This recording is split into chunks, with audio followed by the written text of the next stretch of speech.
मी परभणी जिल्ह्याच्या वतीने आणि महाराष्ट्राच्या वतीने सांगतो की सय्यद भाई माझे भतीजे आहेत. त्यांनी मला निमंत्रण दिलं.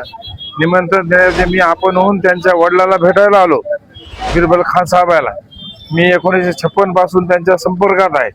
ते परिवारातले मेंबर आहेत. म्हणून सर्व परभणी जिल्ह्याच्या सर्व समाजाला मी या ईदच्या खुद्द्याच्या निमित्तानं शुभेच्छा देण्यासाठी मुद्दाम आलो.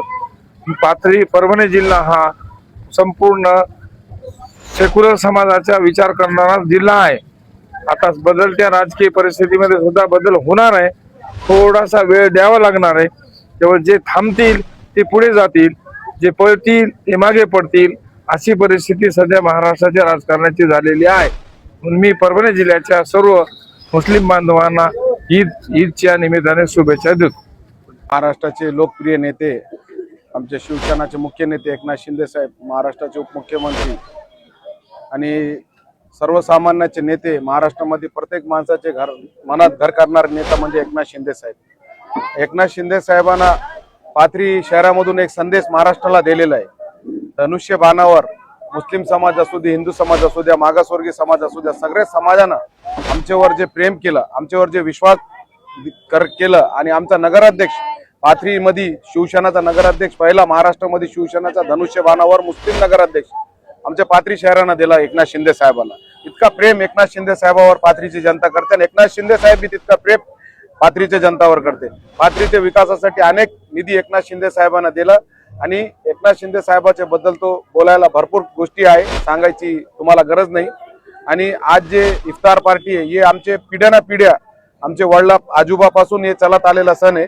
हे रमजान महिन्यामध्ये गोरगरीब असू द्या, सगळ्या समाजाच्या एक संदेश द्यायचा काम आम्ही इफ्तार पार्टीच्या माध्यमातून करत असते. हिंदू, मुस्लिम, मागासवर्गीय भाऊ सगळे समाजाचे लोक याच्यामध्ये येत असते. आमचे काका आहे. काका आमचे शिवसेनाचे नेते राहिलेले आणि काका माझे वडिलाचे नेते राहिलेले. काका आमचे आणि काकाचे 50 वर्षाचे कुटुंबाचे संबंध आहे. काकाचा प्रेम नेहमी आमच्यावर आहे. काकाचा आशीर्वाद नेहमी आमच्यावर आहे. काकाचा आदेश आम्ही हमेशा पाळत आलेलो आहे. आणि काकांना शिवसेनाचे काका खासदार होते. तळागाळाचे लोकांपर्यंत न्याय द्यायचं काम काकांना अनेक वर्ष त्यांचे राजकीय कारकिर्दीमध्ये केलेलं आहे. आमचे कुटुंबाला बी अनेक वेळेस मदत करायचं काम काकांना केलेलं आहे. काकाचे खूप उपकार आमच्या कुटुंबावर आहे. त्याच्यामुळे काकाचं नेहमी मार्गदर्शन आम्हाला राहते. याची पुढे बी काकाचं मार्गदर्शन 100% आहे. काकाचा आशीर्वाद आमच्या पाठीशी राहील आणि 100% एकनाथ शिंदे साहेबांच्या आशीर्वादानं काकाच्या मार्गदर्शनाखाली शिवसेना तळागाळापर्यंत शिवसेना कसा वाढील त्याच्यासाठी आम्ही काम करू. शिवसेनाचा खासदार कसा निवडून येते काकाच्या मार्गदर्शनाखाली ते पण आम्ही काम करू. वेगळे माध्यमातून वेगळा काम एकनाथ शिंदे साहेबांच्या माध्यमातून आम्हाला करायचं आहे. काकासारखे नेते पक्षात मार्गदर्शन करायला असले तो आम्हाला खूप काय बळ शिवसेनेला इथं भेटन आणि काकाचं मार्गदर्शन आम्हाला असलं तर काकाला तळागाळापर्यंत शिवसेना माहिती आहे. माझी जितकी वय तितका अनुभव काकाला आहे. त्यामुळे 100% काकाचा आशीर्वाद आम्हाला लागणार आहे. त्यामुळं काका आज आलेले. काका पहिली वेळेस आमच्या घरी नाही आले. 50 वर्षापासून काका आमच्या घरी येते. सगळे सणामध्ये, सगळे लग्नामध्ये सगळे आशीर्वाद द्यायला की काका नेहमी आम्हाला येत असते. आम्ही पण काकाला भेटायला कोकर्णीला नेहमी जात असतो. सर एकीकडे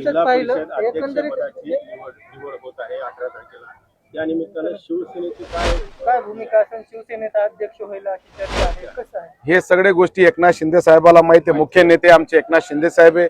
मी काय इतका मोठा नेता नाही त्याच्यावर सांगायला. आणि जे निर्णय एकनाथ शिंदे साहेबाचा आदेश येतील ते आम्ही एकनाथ शिंदे साहेबाचा आदेश पाळणारे कार्यकर्ते. जे एकनाथ शिंदे साहेबाचा आदेश आम्हाला येईल 100% त्याला पाडायचं काम आम्ही एकनाथ शिंदे साहेबाच्या छोटे कार्यकर्त्याच्या माध्यमातून करू. शिवसेनेचा अध्यक्ष होऊ शकतो ते एकनाथ शिंदे साहेब सांगू शकते. महाराष्ट्राचे मुख्य नेते सगळे अधिकार एकनाथ शिंदे साहेबाला, शिवसेनाचे पूर्ण अधिकार एकनाथ शिंदे साहेबाला आहे. 100% एकनाथ शिंदे साहेबाचा जे बी आदेश येतील आम्हाला ते आदेश पाडायचं काम आम्ही करू. एकंदरीतच पाहिलं तर आजच्या इफ्तार पार्टीमध्ये तुम्ही हिंदू मुस्लिमाचा ऐक्य दाखवून दिलेला आहे. हिंदू बांधव देखील मोठ्या संख्येने या ठिकाणी उपस्थित आहेत. हे पाथरी शहर हिंदू मुस्लिमचा प्रतीक आहे. एकनाथ शिंदे साहेब जसा महाराष्ट्रामध्ये काम केलं, छत्रपती शिवाजी महाराजांना जसा 18 पकड जातीला घेऊन न्याय द्यायचं काम केलं, तसंच आमच्या पशी पाथरी शहरामध्ये एक सलूक आहे. आमचा गणपती सण असू दे आम्ही जातो. दसरा मैदानामध्ये आम्ही मुस्लिम बांधव तिथं जातो. हिंदू बांधव आमच्या रमजान मध्ये, ईद मध्ये येते. हे पिढ्याना पिढ्या पाथरी शहराचा एक सलूका भाले काकासारखे आमचे वडिलासारखे लोकांना ठेवलेला आहे. तेच परंपरा आम्ही पुढे न्यायचं काम करायलो. कामून भाले काका बी नगराध्यक्ष होते. भाले काका बी इफ्तार पार्टी रमजान मध्ये मुस्लिम समाजाचे लोकांना बोलायचे. हे पिढ्याना पिढ्या चालत आलेलं आम्ही जे भाले काका कोण आमचे वडिलांकडून जे प्रेरणा भेटलेली तेच प्रेरणा पुढे न्यायचं काम आम्ही त्यांच्या आशीर्वादाने करत आहोत. समाचार पाने के लिए मैक्स परभणी लाइव को सब्सक्राइब करें.